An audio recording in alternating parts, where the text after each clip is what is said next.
আমার মনে হয় আয়ত্রে বলে দেওয়া উচিত। আর তুই কি করি?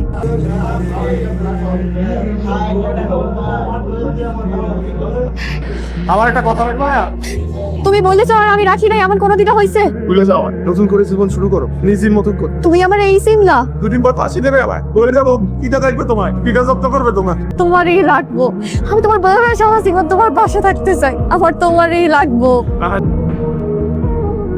আর কিছু এখানটা একটা সই করতে হবে। আমি কোনোভাবেই আপনাকে আর সাহায্য করতে পারবো না, কারণ আপনি যে স্বীকারোক্তি দিয়েছেন তাতে আপনার ফাঁসি হয়েই যাবে। যদি জজের মায়া হয়, মানে আপনার ভালো ব্যবহারের জন্য, উনি হয়তো আপনাকে যাবজ্জীবন দিতে পারেন।